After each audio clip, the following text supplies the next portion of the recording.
یا صاحب الزمان یا وارث قرآن۔ عزیزاران سید الشہداء، شب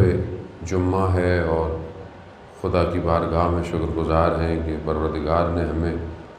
یہ توفیق عطا فرمائی کہ شب جمعہ ہم نجف اشرف میں ہیں، اس جگہ پر ہیں کہ وادی السلام ایک ایسا قبرستان ہے، ایک ایسا گریو یارڈ ہے کہ جہاں تمام مومنین کی روحیں یہیں منتقل کر دی جاتی ہیں۔ دنیا میں کہیں پہ بھی دفنایا جائے، اگر وہ نیک ہے تو اس کی روح کو یہیں لایا جاتا ہے۔ یعنی دیکھنے کو یہ قبرستان ظاہری طور پر بھی بہت بڑا ہے، یعنی آلموسٹ 8 کلومیٹر کے رقبے کے اوپر ہے، لیکن جو اس کا باطن ہے، جو ملاقوت ہے، وہ بہت بڑا ہے۔ خود ملا احمد ناراکی، جن کا میں نے کل آپ کو ذکر کیا، وہ مہدی ناراکی جو ان کے والد تھے، وہ جب حوض علمیہ نجف میں پڑھتے تھے تو پہلے زمانے میں آپ کو پتہ ہے کہ مشکلات بہت تھیں فائنینشل، اور علماء نے بڑی سختی سے اپنا علم حاصل کیا، تو ان کے ہاں بھی پرابلم ہو گئی اور ان کے ہاں کھانے پینے کو کچھ نہیں تھا، اور بہت مشکل کے اندر، یہاں تک کہ مجبور ہو گئے، کوئی بھی نہیں ہے، بچے ہیں، کھانے کو کچھ نہیں ہے، تو انہوں نے ایک روایت دیکھی، جس روایت میں یہ تھا کہ جب تنگ دستی ہو، پریشانی ہو تو قبرستان جاؤ اور وہاں جا کر مردوں سے ان کو فاتحہ پڑھو،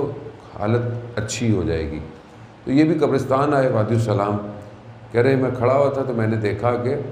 جیسے ابھی تو لوگ گاڑیوں پہ جنازے لاتے ہیں، آپ دیکھ رہے ہیں جنازے آ رہے ہوتے ہیں، تو خچر پہ، جانور پہ ایک جنازہ رکھا ہوا، اور کچھ لوگ اس جنازے کو پکڑ کے، تو میں نے دیکھا کہ میرے استاد آگے آگے چل رہے ہیں، تو میں نے بڑا تعجب کیا کہ میرے استاد کیا کر رہے ہیں، تو میں ان کے قریب گیا، میں نے ان کو سلام کیا، تو انہوں نے کوئی مجھے صحیح رسپانس نہیں دیا، تو میں ساتھ ساتھ چلنے لگ گیا، تو وہ جو لوگ ساتھ تھے جنہوں نے پکڑا ہوا تھا، تو میں نے اس سے پوچھا کہ استاد کو کیا ہو گیا ہے، استاد جب صحیح طرح بات نہیں کر رہے، کہا کہ یہ جو تمہیں نظر آ رہا ہے یہ وہ نہیں ہے، تو انہوں نے کہا کیا؟ کہا یہ تمہارے استاد نہیں ہیں، اور نہ ہم جو ہیں وہ ہیں، تو کہتا پھر کیا ہے؟ تو کہا تم بھی اس جنازے کو پکڑو، تو کہہ رہا میں نے بھی اس کو پکڑا، تو اچانک سے میں ایک وادی میں چلا گیا جہاں ایک دم تاریکی ہے، اندھیرا، اور مجھے دور ایک روشنی نظر آئی، تو میں نے اس روشنی کا پیچھے کیا، جیسے ہی میں روشنی سے باہر نکلا تو ایک ایسی جگہ تھی کہ جس کو وہ خود کہتے ہیں کہ میں الفاظ سے بیان نہیں کر سکتا۔ انہوں نے کوشش کی بیان کرنے کی کہ باغ ایسا تھا، درخت ایسے تھے، پھول ایسے تھے، خوشبوئیں ایسی تھیں، مطلب ایسی چیز تھی کہ وہ مطلب انہوں نے کبھی دیکھی نہیں تھی ایسی جگہ، اور دیکھا کہ ایک جوان شخص ایک تخت پہ بیٹھا ہوا ہے، تو جیسے ہی یہ قریب گئے وہ کھڑا ہو گیا، اور اس نے بڑا ویلکم کیا اور ان کو اپنے ساتھ بٹھایا، تو کہا یہ کیا ہے، یہ کون سی جگہ ہے؟ کہا کہ میں وہ ہوں جس کا جنازہ تم نے پکڑا ہے، تو کہا یعنی کہا کہ میں کہیں اور مرا ہوں، اور وہ عالم ملکوت تھا کہ جو تمہیں دکھایا گیا، اور یہ عالم ملکوت میں میرے عمل کی وجہ سے مجھے باغ ملا ہوا ہے۔ تو آپ جانتے ہیں کہ جب انسان مر جائے، اور سب نہیں مرنا ہے ہم نے، تو جب انسان کی روح نکلتی ہے تو وہ ایک ایسے عالم میں چلی جاتی ہے، قیامت سے پہلے اس کو وہیں رہنا ہے، اور وہ عالم برزخ ہے۔ عالم برزخ جو ہے وہ بالکل اس پلاٹ کی طرح ہے کہ جو ہم کسی ایک نئی کنسٹرکشن کمیونٹی میں لیتے ہیں اور پھر اس کو آہستہ آہستہ بلڈ کرتے ہیں،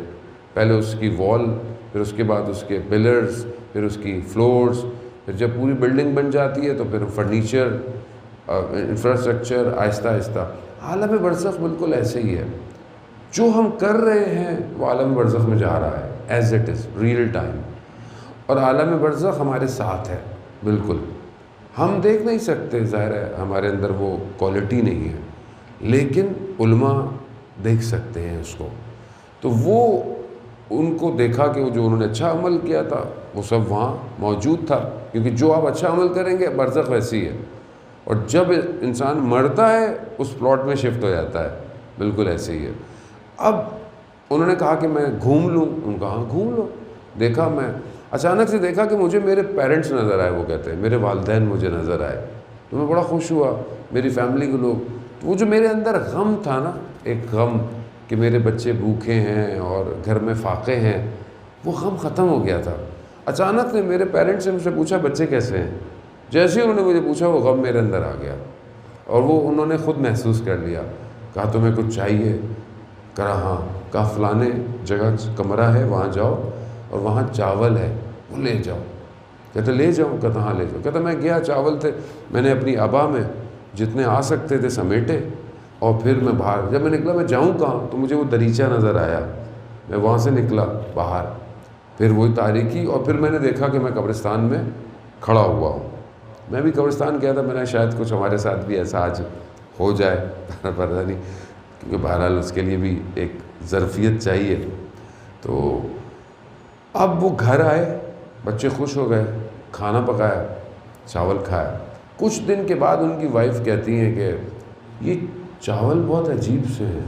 کہا کیوں؟ کہا یہ ختم نہیں ہوتے، میں جتنا اس کو یوز کرتی ہوں یہ ایز اٹ از ہے. ماجرا کیا ہے؟ تو کہتے ہیں مجھے مجبوراً ان کو بتانا پڑ گیا. جیسے ہی میں نے بتایا، رائس فنش ہو گئے، ختم ہو گئے. یعنی اس عالم میں اتنی طاقت ہے کہ وہ چیزوں کو آپ کو دے سکتی ہے.